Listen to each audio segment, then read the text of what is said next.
পাহাতালের season কিন্তু আবারও আইয়ে পড়ছে আর মোর ফ্রিজে গত বছরের পাহাতাল এখনো রয়ে গেছে। তাই চিন্তা হলাম আজকে নামাইয়ে কিছু একটা বানাই। এখানে চাউলের গুঁড়ি, চিনি আর কর্নফ্লাওয়ার, নুন টুন সকল কিছু দিয়ে কিন্তু একটা গোলা রেডি হরমো। এতে কিন্তু আজকে বড়া বানাবো, তালের বড়া না। চাউলের গুঁড়ি দিয়ে বানাইছি তো এখানে কিন্তু একটু গোলাটা মাহাইতে থইলাম। আর এদিকে কাকু জামের যে দাম, তাই দুইটা বেশি দিতে পারেন না? না কাকু দুইটা বেশি তো দেবেই না, বুঝছেন? দাম তো কালা কাড়ায় কাড়ায় বেশি নেছে। এরপর কিন্তু যে দুইটা বেশি হয়েছিল সেই দুইটা উড়িয়ে হালাইছে। আর ডাইল এখানে পাতলা ডাইল, বুঝছেন? 5 মিশালি ডাইল দিয়ে কিন্তু আমি আজকে পাতলা ডাইল রানতে আসি। পাতলা ডাইল রানমু আর ডাইল গুডনি দিয়ে এরকমের গোড়া মুনা হ্যাঁ কি হেরফানে কিন্তু গোড়াইয়ে টোড়াইয়ে লাস্টে বাগার দিয়ে হালাইছি। আর এই যে ধান ডিম হ্যাঁ কিন্তু বোনা হচ্ছে। আজকে রান্না বান্না হরতে আমার মনে চায় না, হেরফানে কিন্তু সংক্ষেপে এই রান্নাগুলো হরি হেলাইছি। রান্নাবাড়ি হরতে যেদিন ভালো লাগে না সেদিনই সংক্ষেপে এই ধরনের রান্না বান্না হরি হেলাই। আর ওই যে ধান চাউলের গুড়িয়ে যে মাহাইয়া থুয়ে দিয়েছিলাম তাল দিয়ে, হেয়া কিন্তু এখন বড়া বানাইয়া হালাইতে লাগছে। মই কিন্তু একটু কর্নফ্লাওয়ার দিয়েছিলাম, বেকিং পাউডার, এগুলো দেওয়ার ফলে কিন্তু একালে বড়াটা পারফেক্ট মতো ফুলছে।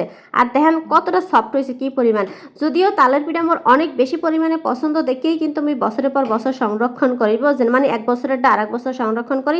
যাই হোক এবছরও কিন্তু আমি সংরক্ষণ হরমু।